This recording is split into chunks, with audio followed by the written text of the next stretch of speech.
What's happening, folks? Welcome back to the channel. It's the post-match pint here from Malone's in Glasgow. As always, after Rangers won, Celtic won at Ibrox, I've got Callum and Darren here with me to go through the game. Callum, not the result that we wanted, I suppose. What did you make of that game today? Aye, a little bit up and down at times.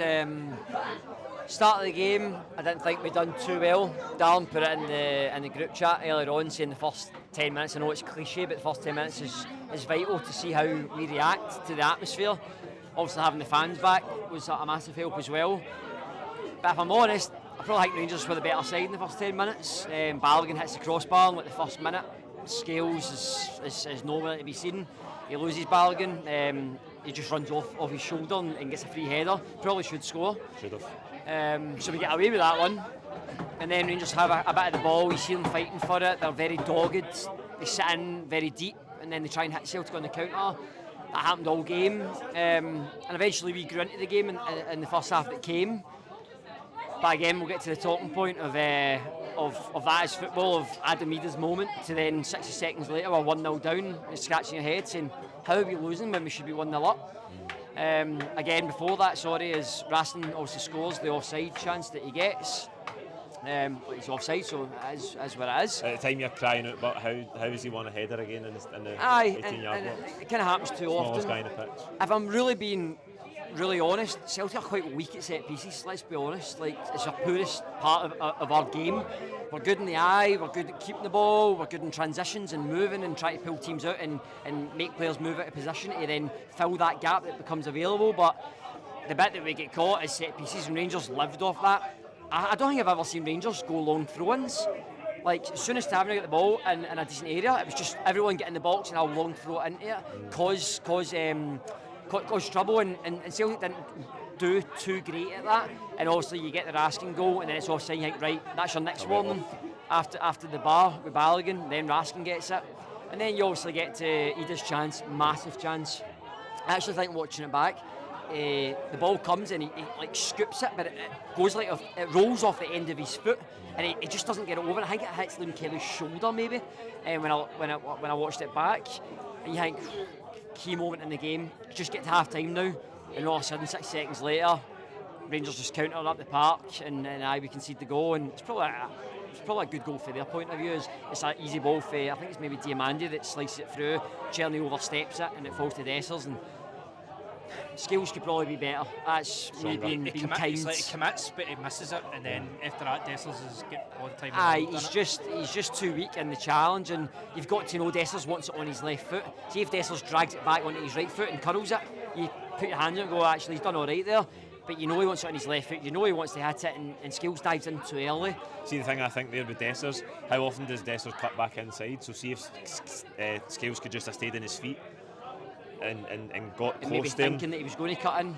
He might have tried to cut back and then you can get on top of him. Aye, and again, Sinisalo's obviously he can't do much on that because he's coming out to spread himself and it's just went by him. And you go 1-0 down at half time, and I'm thinking, I don't think it was probably a 1-0 reflection with the big Ida chance, but you go in at half time and you know that the game's still there, and obviously we carry on. Aye, Darren, I think we did have chances in the first half. I think we had to settle down, obviously. You expect maybe going to Ibrox, you're going to be under the cost for the first 10-15 minutes, as Callum says there. We got the warning with the corner, the header for Balogun. We just looked a wee bit not nervous, but we just took a minute or two to just find our foot in the game once we got a hold of the ball and just tried to sort of play through the Rangers press. But I think we had moments in the first half. One that stands out is Ida, where he's got a chance to roll in. James Forrest just gets the pass a wee bit short, a wee bit wrong. But you did feel like as the half wore on, we were making maybe more chances, and I thought at times you could see some differences in the way that we were building up today as well. Like we had a few diagonals. I think Ralston had one, Engels had one. We were trying to find Maida on the diagonal, and I think at times today, second half as well, we did play through the Rangers press better than we have done the last couple of games. It felt like in the first half especially that the final ball was missing. I felt like James Forrest had a lot of joy on that right hand side in the first half up against Jeffrey. On the left hand side you had Maeda, who in the first half I just didn't really see much of him at all. What the mistake they were making is that obviously he's up there with Greg Taylor. Instead of going running on the shoulder of Tavernier. He was coming short a lot, and Greg Taylor was making very sort of half-arsed, lazy passes into him, and Tavernier's just kind of anticipated it and stepped out, and that ruined a lot of attacks. He always seemed to be a yard short the passes. Aye, whereas with Forrest, he would get it into feet, but he was like 5-10 yards behind Jeffy, and we know how direct James Forrest is, so he was having a run at Jeffy, and he just didn't look comfortable at all. He does well. He was kind of like, I kind of get the headless chicken sort of feeling about Adam Ida, where sometimes you're a target man, you're not fast, just put yourself in the box sometimes, but sometimes he was coming deep. He was coming very deep defending. Aye, and then you're like, well, you're not going to score for there, and you're not going to make those runs, so why put yourself there? And then when he does come deep, he gets the ball, he's got a very simple pass to James Forrest, but he chooses to almost use like the outside of his foot, and there's not enough pace on the ball, and it allows Balogun to get back there and put it out for a corner, and it just kind of, because I feel like in the first half an hour, 20 minutes, Rangers sort of had that press of theirs sort of nailed, because we know that Celtic like to play out, especially for the two centre backs, and you've got the full backs who are sort of playing the inverted, and then but also you had Callum McGregor who was there, who was basically man marked for the whole 90 minutes. You had Diamande or Raskin within millimetres of him for the entire first half, so that takes him out of the equation, and you either choose that if you want to take a brave pass and try and play through the press to Hatate and Engels, which they did sometimes, or try and play it wide, which again they did a few times, but it was almost like that pass from the midfield to the final third just wasn't there sometimes, and it cost us a lot of opportunities in the first half. But as Cam spoke about there, we need to miss the chance. We get a corner from it, and then for Rangers to go up the park and scores, obviously a bit of a gut punch. But the response in the second half was pretty good. Obviously, a bit of fortune in the goal, because I think Maeda gets to the byline, he crosses it in, and it ricochets off a few players, and there's almost like, I can't remember if it was Ida and Hatate, one of them has to take it, and fair play to Ida, he's went, no, this is my ball, and he's took the touch, well on it, turned well. Obviously a bit of fortune when I think it hits off John Sutter's arm, and it deflects into the goal, and obviously you see the flag go up, but I was scratching my head at the time, and thankfully, because there was Maeda definitely wasn't offside, so you're wondering why the linesman put his flag up. Aye, at the time of the game, we'd celebrated, and I didn't even know the flag was up, and then I was thinking, I can't even remember who might have been offside in that move. I mean, it must have been Daizen, but certainly looked like he ran from way behind James Tavernier. So, sorry, do you want to go on to your next question? I was just going to Callum, you see the front three today, we're obviously missing some key players, right? Jota's obviously out long term, we've missed Kuhn today as well. Daizen travelled to Japan and back during the week. I think he only got back on Friday. Trained yesterday. I think you could tell he's obviously been incredible, and we make these jokes all the time about how he's got 3 lungs and he never gets tired, but I think you could tell today he's obviously a bit jet lagged. There's a lot weighing on him as well, because I think he's still waiting on the birth of his child. I don't know where that's at, but he did look a bit tired than JD today, didn't he? Aye, Dan touched on it as well. Taylor kind of undersold him a little bit in the first half, and the goal comes from Taylor actually giving a really good ball over the top. Whenever you're up against Rangers and you play a ball, look, Tavernier's good going forward, that is what he's good.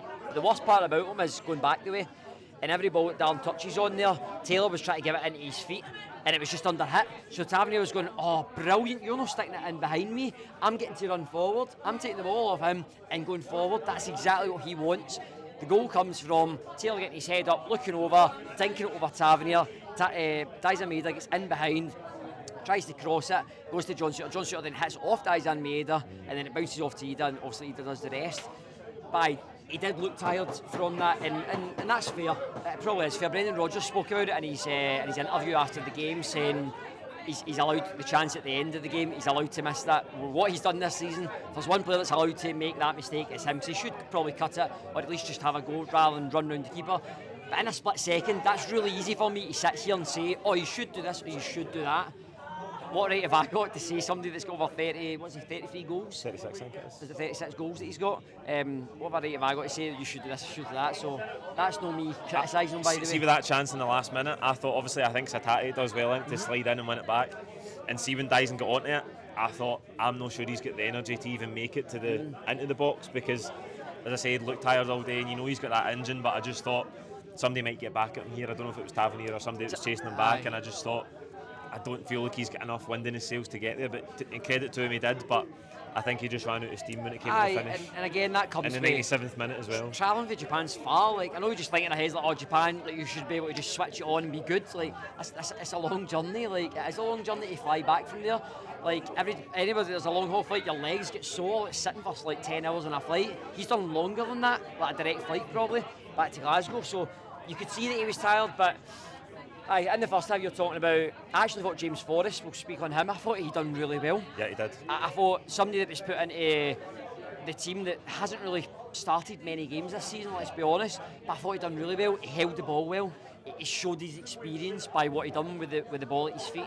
He was able to, when he had to run inside, he ran inside away for players and it caused Rangers all sorts of problems. Yeah. He tried to slip a ball through to Daizen. You talk about the one Ida, he just doesn't put enough weight on it. You just want to put it in the space and let for him to run to go and finish it. And all you want to do is hit it across the goal. Hit it almost across Kelly and he's no saving it.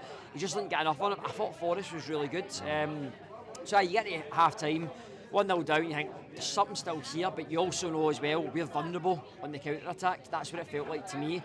Celtic aren't great in the summer. We need a defensive midfielder that sniffs danger. First and foremost, sniffs danger, doesn't care about going forward. I want somebody that can see the problem before it arises. That's what Celtic need. We've needed it for a long time. Just in Scotland, you don't get tested that often, but in Europe we see it quite often. The Celtic can get exploited quite easy when the midfields go so quick and go gun-ho. So if that's one of my wishes that I could get is probably a defensive midfielder. I'll maybe come back to that towards the end. Darren, I think in front of Callum McGregor, with Hatate and Engels today, I thought it was a big day for both of them. Hatate, I think, was good today. They're talking about getting out more effectively through the Rangers press than we have in the last two games against them. I think Rio was really good. He played some nice incisive first touch passes. While it was out to Taylor, he was really sharp on the ball today, I thought, Hatate. Aye, and I was worried about Hatate because the last few games, especially the one at Ibrox in January, you know, he was really poor. And you almost felt like you watch him play and you just don't see the passion. You know he's got the ability, but you just don't see the passion, you don't see the aggression. And, you know, I think in that game as well, every time he got the ball, he was giving it away. Whereas today, he looked a lot more composed, he looked more relaxed. I don't know what the reason behind that was, but he just looked like his usual self. He's been playing well recently. He has been playing well, so maybe it's about confidence, about form. He was taking the ball especially, he would get the ball and he would be facing his own goal. And he would get those wide balls out. He would know that Ralston or Taylor are making the runs up the channels in space. He would get that ball to them. He was also confident to turn. And then he's rolling that bit at the end, what could have been the goal, to win the ball back. I think it's a slack pass from one of the Rangers midfielders, might have been Raskin. And then he's just getting awareness just to slip in Daizen. And yeah, obviously, because I felt Engels, like to go to his partner, I thought Engels kind of shrunk to the occasion a wee bit today. I don't want to say he was poor, like, I think that's too harsh to say, but I just didn't see much from him. And there was moments as well when I was talking about the transitions from when we played out the Rangers press, whether it would go to Hatate or Engels, you're looking for that next pass either into the striker or out to the wide areas, and it felt like that was the pass that was missing, just to get in behind those Rangers defence. And you might think, oh, at the time, oh, it's just a slack pass, but it could be pivotal in the match in terms of, you know, 0-0, 1-0, one each. But again, second half, to take it away for Engels and Hatate, Paulo Bernardo, I thought he was sensational, by the way. Really good. I know he's been out injured, and you know, it's kind of a bad time for him to get injured. He was out for a while. He was actually regularly at the start, but I would like to see him come back in again. So I thought it was terrific, just his composure, mentally part his awareness, he knew who was left and right of them, Rangers players. He was able to put his body in the way, he was able to dribble with the ball. Dribbling 20-15 yards in these games is so underappreciated because sometimes like you can dribble and you get tackled from a guy like Raskin and Diamande, who are just bulldogs sometimes in midfield. They don't want to let you dribble that far, they'd rather just take you out and give away a foul rather than let you get that far. He was just able to get that distance and get us into the Rangers halves and create chances for there. So that's something I'd like to see further as well. And then obviously with Callum McGregor in the sixth, I think I spoke about him at the start, so I don't really need to say too much on him. But the midfield overall was pretty good today.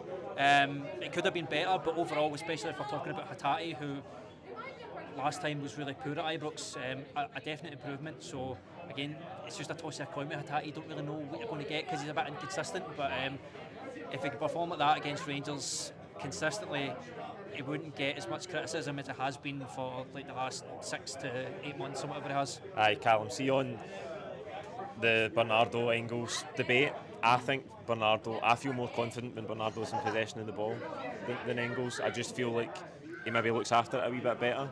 I've been surprised that since Bernardo has come back from injury, he's not played more often. I was actually talking to a guy outside the stadium today, and he says, I can't believe that Engels gets a game ahead of Bernardo. Where do you stand in that one? Are we... What's the word I'm looking for? Are we judging Engels on what we think he should be to what he actually is? I think people are constantly judging Engels because of the price tag. What I mean is, attention. We're saying about Engels today is, and what I felt Celtic lacked today was a midfielder that could take the ball on the half turn and could run at people. Bernardo's the only midfielder at Celtic that can do that comfortably. You've seen it when he came on, takes the ball on his right foot, he goes to play it down the right hand side, he cuts it with his left foot, dinks it over Raskin, gets away from. Raskin tries to pull him back. Do we think Engels can do that? Because I don't either. I don't think that's it. But are we judging him on that? Are we saying, why are you not running? Why are you not giving us what Tom Rogic can give us on the half turn and have a shot away? When I think Engels, I actually thought he'd done all right. He was on every set piece. Put the ball in for Carter Vickers that hit the crossbar, or Liam Kelly just tipped over the bar. So he was on the set piece responsibility, whether it was an in-swinger or an out-swinger, he was on the responsibility of doing the set pieces. I thought when he took the ball, he also had Ralston underselling him, playing balls that weren't really into his feet. He was almost having to go back the way to pick the ball up and scoop it forward. Then he's looking up and pinging a 50-yard cross to Daizen into the back, causing Tavernier everyone. I think we are harsh on Engels when... Maybe it's different, maybe when I watch it back, maybe I'm wrong, but I think people expect him to be somebody that's like a 6 that can sit, that can play, but also an 8 that can take it on the half spin and just stick it top corner. I don't think he's anywhere near that type of player.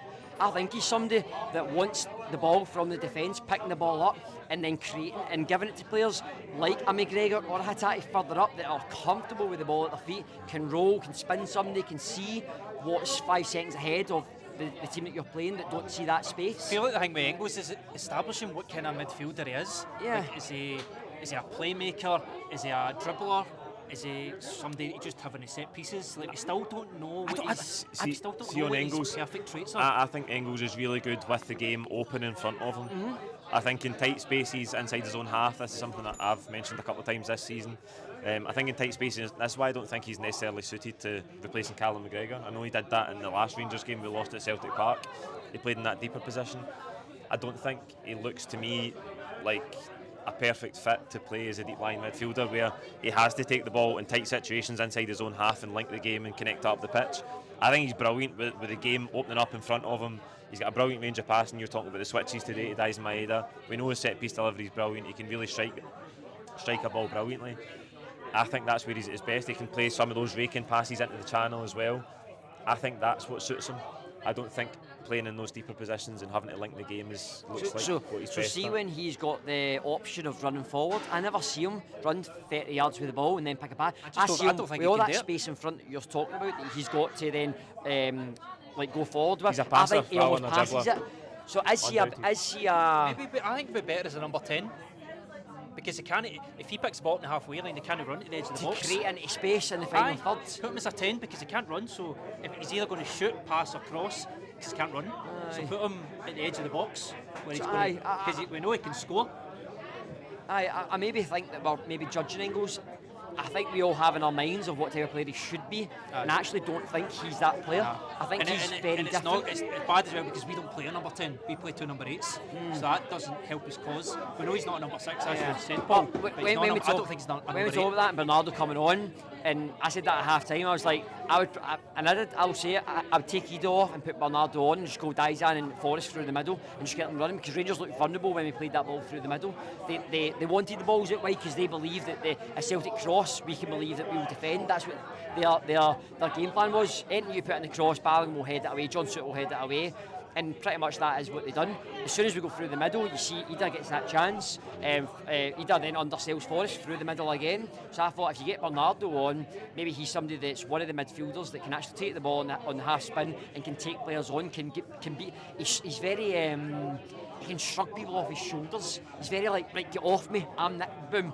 And he done one in the second half where he gets away and all of a sudden the game opened completely up and the back line of Rangers dropped so deep. And he's got Daizen, he's got Ida, he's got, I think it was Zhang at the point on the right, and he's got so many options to pick and he moves the ball quickly. I think he gives it to Hatate and he's the one midfielder that can open that up, where I don't think people are judging Engels and thinking he's similar to Bernardo, that type of role that he plays. I don't think Bernardo can get anywhere near a sitting role. I think he's a very number 10, high 8, pushing up. I don't think Engels is anywhere near that. I think he's the opposite.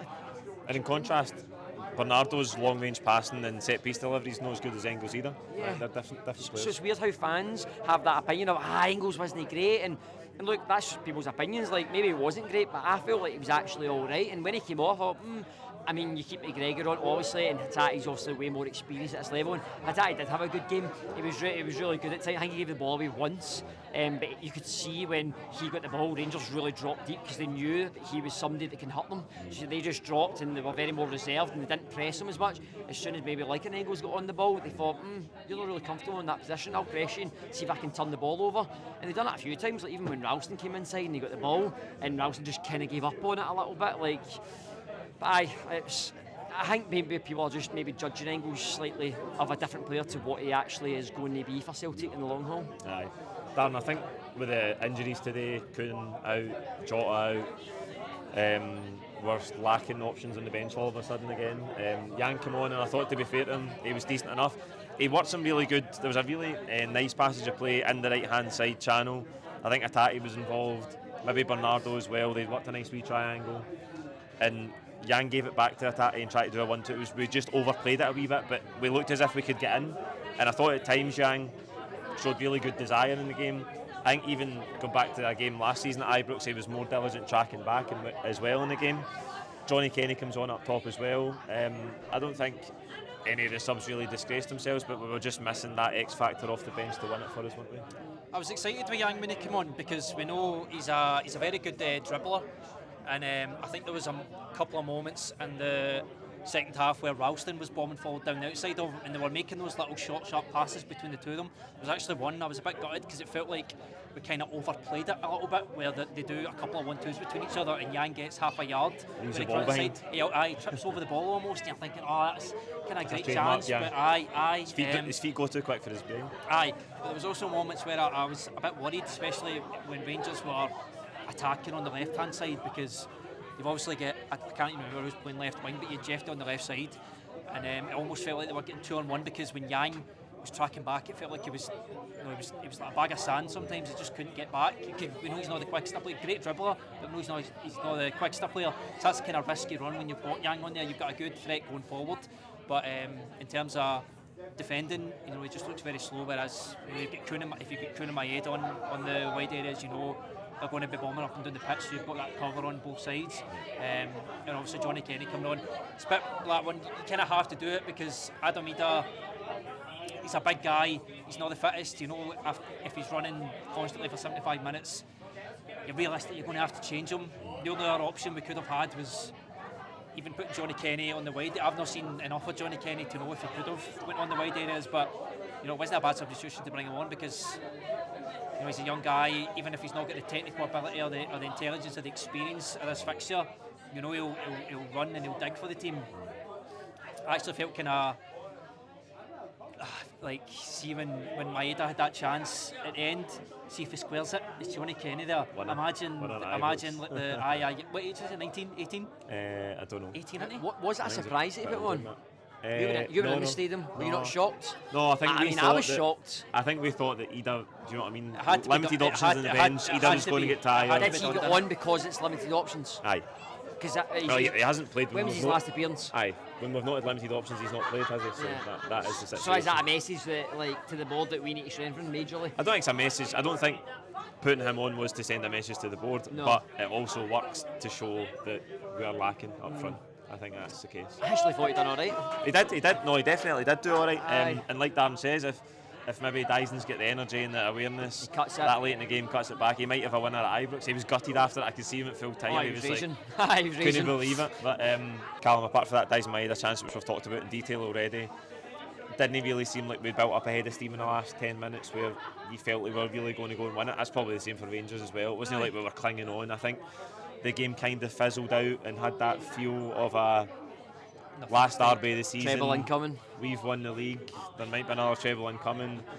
The Rangers fans were even leaving because there's nothing left for them to play for.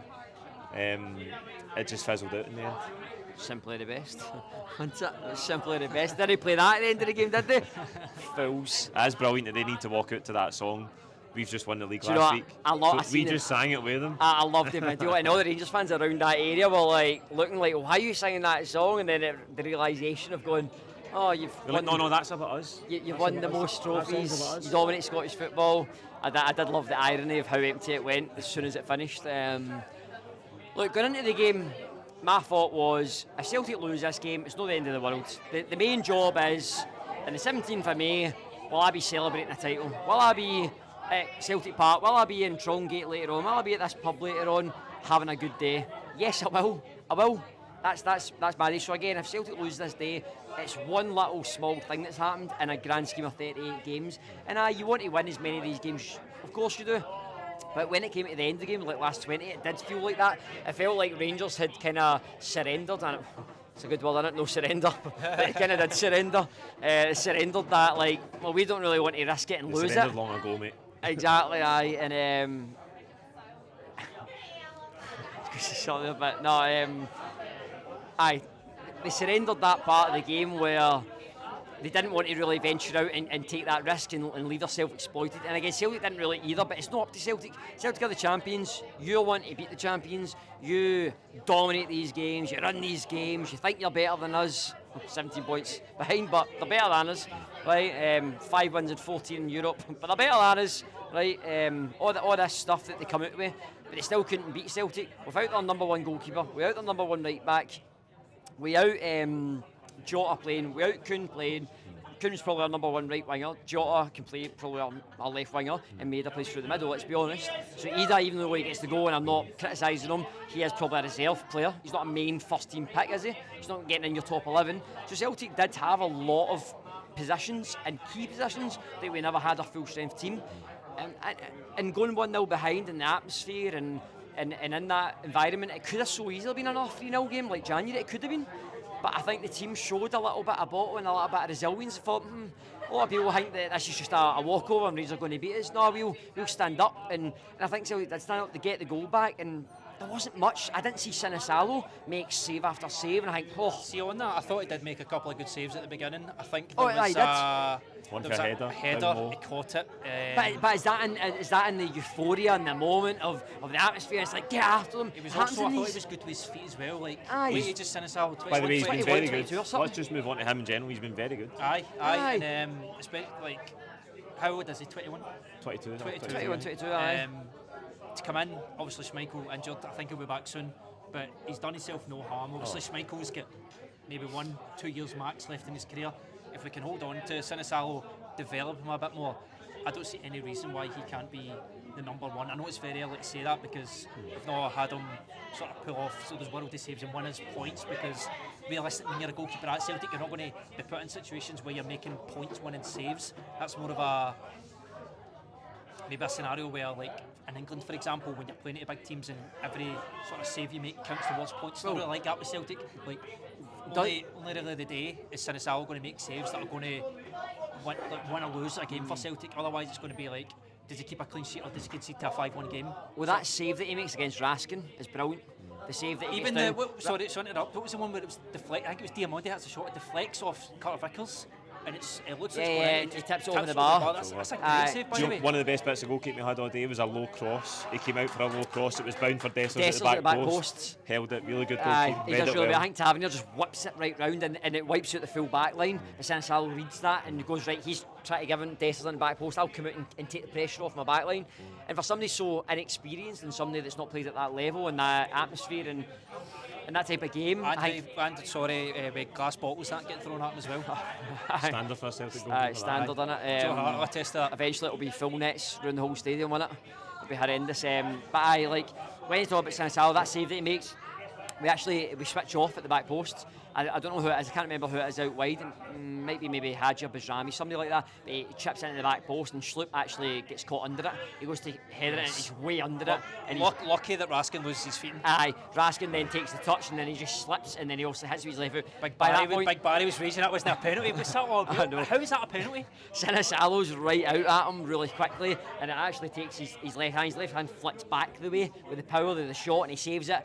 And then also McGregor just gets his body in the way, and then Hadji, I think, twists his knee and cries for a penalty. And I've seen Barry Ferguson's comments after it, and he's like, if that's outside the box, like, it's a free kick every day. So it means loads of things outside the box for free kicks. Well, let's just get petty, will we, right? We might as well, right? But I remember in the first half, Greg Taylor gets pulled, he does an overlap and he gets pulled back by Diamandi. It is maybe not a clear penalty, but if you want to talk about the rules of the game and Bilbao moments, right, it's a penalty, right, what happens to him. And then when I watched in the second half, Carter Vickers goes down to Czerny and he just almost just brushes him out the way. He's stronger than him. And Jenny Vaughan, and the linesman's so quick to put his flag up, waving it like free kick. Carter Vickers like, I just brushed him out the way. So that's the same thing. But Barry Ferguson wants to, he's dying for the job. And I'm dying for him to get the job, I know. I'm dying for him. He's my favourite. He's my number one on the bookies. I'll stick £100 on him. Get the job, give him it. Like, I'm dying for him to get the job, I know. Because the guy's a clown. He's a clown. And I'll say he's a clown. He came out today in his interview and said stuff about like, oh, people write me off in this and they don't think I'm ready for it. Aye, you won 4 and 15, you clown. Not one at Ibrox, is that correct? Not one at Ibrox. 7 games they've lost, or 7 games they've not won, sorry, at Ibrox. 2nd of February, mate, we're in May. We're in May. Like, I could have had 2 jobs by now and he's not had a win. Like, come on, mate. Like, give him the job, honestly. That's such a Callum thing to say, isn't it? Aye, but honestly, give him the job. He wants to say it on his mouth. He came out and says that we deserve to win, we should have got 3 points. Celtic dominated the ball at Ibrox. We dominated the ball. We had 2 clear-cut chances, one at the very end, and he does one in the first half. Sinisalo's not had much to do. Aye, the first half, Balogun hits crossbar, fair dues. I'm trying to think what else, like where they went 1-on-1, and it was like a really key moment. Sinisalo saved us. Apart from Raskin, where he's at the back post and hits it with his weak foot, there's nothing really else where I think, oh, Sinisalo got tested. Like we were clinging on. Aye, we weren't clinging on. And again, it's up to Rangers to come and scalp the champions. We've won the league, our work's done. We've finished. Powder puff, see you later, kids. We're thinking about like the 24th of May. I'm thinking about the sun, the pints, the treble. That's what I'm thinking about. I don't care about Rangers, mate. Come and have a go if you're hard enough. And they didn't, mate. They were all weak. They sat back, mate. Surrender. Aye, you did surrender. Darren, moving on then, we've got Hibs, St Mirren, Hibs, Aberdeen, St Mirren, and then Aberdeen again in the cup final. It's all about just getting people fit. Talked about the injuries a lot today. Johnston out as well. Kuhn, Jota, Carter Vickers looks like he's going to miss the next few weeks because he needs an injection in his hamstring. Brendan Rodgers confirmed that after the game. Oh, you've ruined my mood. So it looks like Carter Vickers is going to sit out the next few league games. It's just all about building towards the cup final and making sure we're in the best shape we can to go and win another treble. Aye, and don't underestimate the fact that form going into a final is important. I know these 3 games that we've got against Hibs, Aberdeen and St Mirren don't mean anything, but it's still important to go out there and play proper good football. Because if we go into that game against Aberdeen on the end of May, going off the back of 3 very lacklustre performances, the mindset will kick in that they're kind of creeping towards their holidays, that the season's over.